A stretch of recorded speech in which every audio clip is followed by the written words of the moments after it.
साल 1988। जगह सवाना के खूंखार जंगल। वो धरती जो जंगली जानवरों का स्वर्ग कहलाती है। हर दिन की तरह अगस्त के उस दिन भी गैरी कमाशा इन जंगलों में बेखौफ घूम रहे थे। गैरी वो शख्स थे जो सवाना में मौजूद लूमा मलांगा रिजर्व की देखभाल करते थे। इस जंगल में मौजूद शेरों के परिवार की हिफाजत करना गैरी की एकमात्र ड्यूटी थी। गैरी भी इन शेरों की देखभाल अपनी जान से ज्यादा करते थे, लेकिन वो ये नहीं जानते थे कि ये बेजुबान जानवर कब दरिंदे बन जाते हैं और इंसान के ही खून के प्यासे हो जाते हैं। इसका पता शेरों के अलावा किसी को भी नहीं लगता। अगस्त का वो दिन भी शायद कुछ ऐसा ही था जब शेरों का झुंड, जिसे प्राइड कहा जाता है, इसमें मौजूद एक शेरनी प्रेग्नेंट होने के साथ साथ घायल भी थी। और पिछले कुछ दिनों से गैरी इस प्रयास में लगे थे कि वो उस शेरनी को झुंड से अलग कर सके ताकि उसका इलाज किया जा सके, क्योंकि झुंड में रहते हुए तो शेरनी का इलाज करना कभी संभव नहीं हो पाता। तो हुआ कुछ यूं कि गैरी ने इसके लिए एक जाल बिछाया जिसमें आज वो शेरनी फंस चुकी थी। आखिरकार उनको वो मौका मिल ही गया जब उन्हें पता चला कि उनका प्लान सफल हो चुका है, क्योंकि खाने की तलाश में गैरी जिस जाल में शेरनी को लाना चाहते थे वो इस समय इसी जाल में मौजूद थी। इस बात का पता जैसे ही गैरी को चला तो वो तुरंत ही शेरनी को देखने के लिए निकल पड़े। उनके साथ उनके दो दोस्त और भी थे। ये तीनों एक गाड़ी में बैठकर उस जगह के लिए रवाना हो गई, लेकिन इस जल्दबाजी में उनसे एक गलती हो गई। जिस बंदूक को लेकर गैरी हमेशा चलते थे, बदकिस्मती से आज वो उसे ले जाना ही भूल गए। और ये भूल उन पर कितनी भारी पड़ने वाली थी, इस बात का अंदाजा उन तीनों में से किसी को नहीं था। इधर गैरी शेरनी के पास आ तो गए थे, लेकिन वो अब भी इस गलतफहमी में थे कि उनका प्लान कामयाब हो गया है, क्योंकि उस समय वो शेरनी झुंड से दूर अकेले अपना पेट भर रही थी। लेकिन जैसे ही गैरी उसकी ओर बढ़े तो तभी एक नर शेर अचानक उनकी गाड़ी के पास ना जाने कहां से आ जाता है। और ये देख वो तीनों दंग रह जाते हैं, क्योंकि इसका एक ही मतलब था कि शेरनी अब भी अकेली नहीं है। और जिस प्लान में वो खुद को कामयाब समझ रहे थे वो असल में एक धोखा था। लेकिन गैरी जानते थे कि शेरनी का इलाज जल्द से जल्द करना कितना जरूरी था,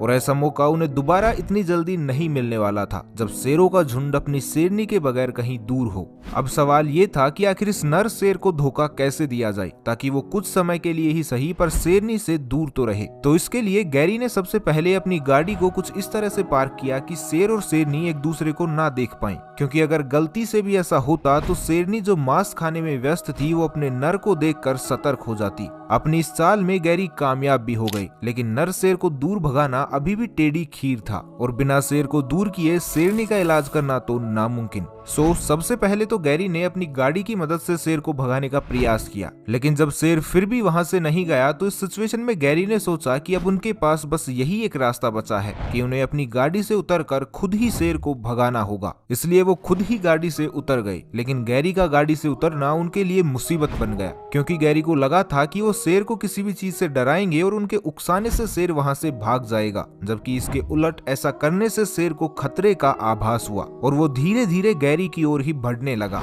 जो प्लान अभी तक उन्हें आसान लग रहा था अब वो बीच रास्ते में ही जटिल होने लगा। एक तरफ घायल शेरनी का इलाज और दूसरी तरफ उन्हें जान से मारने के लिए उनकी ओर बढ़ता नर शेर। गैरी अभी सोच ही रहे थे कि वो क्या करें कि तभी शेर ने उन पर छलांग लगा दी, और इसे देखकर जब उन्हें ये समझ आया कि अब उनकी बंदूक ही वो एकमात्र सहारा है जो उन्हें इस मुसीबत से बचा सकती है, तो वैसे ही गैरी ने तुरंत ही अपने साइड आर्म की तरफ से बंदूक निकालने के लिए हाथ बढ़ाया। लेकिन इस टाइम उन्हें जो एहसास हुआ उसने उनके पैरों तले जमीन खिसका दी, क्योंकि बंदूक वहां नहीं थी। एक ही पल में वो कई घंटे पीछे चले गए और सोचने लगे कि वो अपनी बंदूक कब, कैसे, क्यों और किस जगह पर भूल कर चले आए हैं। लेकिन ये समय पलट के पीछे देखने का तो बिल्कुल भी नहीं था, बल्कि थोड़ा सा पीछे हटने का था।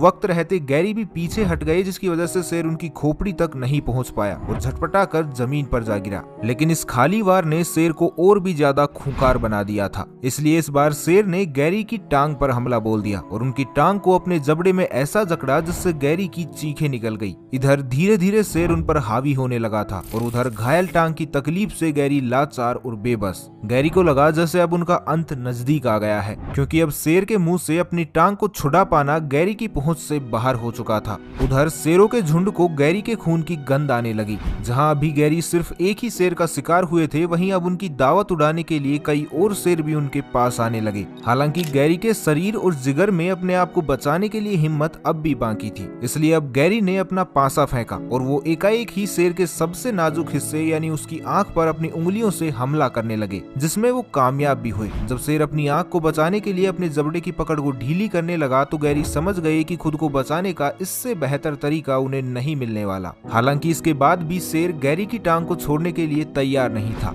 उधर शेरों के झुंड से निपटने के लिए गैरी के दोस्त भी गाड़ी से बाहर निकल आए थे ताकि वो उसकी कुछ मदद कर सकें। गैरी के दोस्त ने गाड़ी में पड़ी एक लोहे की रोड से शेरों को भगाने का प्रयास शुरू कर दिया, जो अपने आप में एक शेरों वाला ही काम था।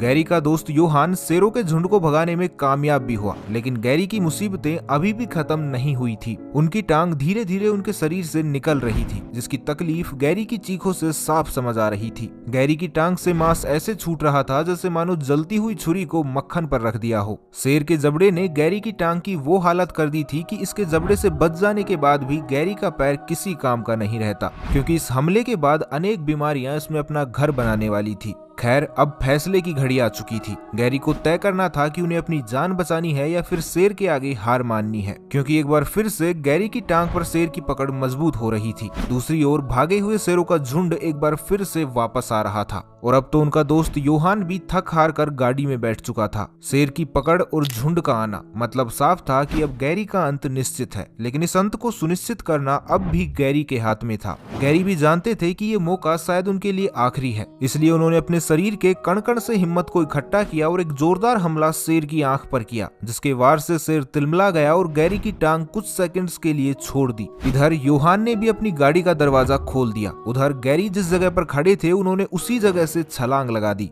ये छलांग जहां खत्म हुई वहां गैरी का जीवनदान उनका इंतजार कर रहा था। गैरी एक ही झटके में गाड़ी के अंदर और शेर बाहर। योहान ने तेजी से गाड़ी चलाई और तब तक सांस नहीं ली जब तक कि वो लोग अस्पताल नहीं पहुंच गए। ये हमला कितना जोरदार रहा होगा इसका अंदाजा इस बात से ही लगा लीजिए कि गैरी की टांग के उधड़े हुए मांस को जोड़ने के लिए डॉक्टर्स को 50 टांके लगाने पड़े, तब जाकर गैरी की नाजुक हालात में कुछ सुधार आया था। लेकिन गनीमत ये रही कि गैरी की जान बच गई और वो एक बार फिर से अपने काम पर लौट गए। लेकिन इस बार उन्होंने कसम खा ली थी कि सवाना के जंगलों में वो जब भी कदम रखेंगे तो दो बातों का ध्यान जरूर रखेंगे। पहली तो ये कि बंदूक साथ है या नहीं, और दूसरी ये कि सवाना अगर जंगली जानवरों का स्वर्ग है तो इंसानों के लिए नर्क भी। तो बस आज के लिए इतना ही। मिलते हैं एक नई वीडियो में, तब तक के लिए खुश रहें, मस्त रहे, हंसते रहे। भगवान करे आप सभी का दिन शुभ हो।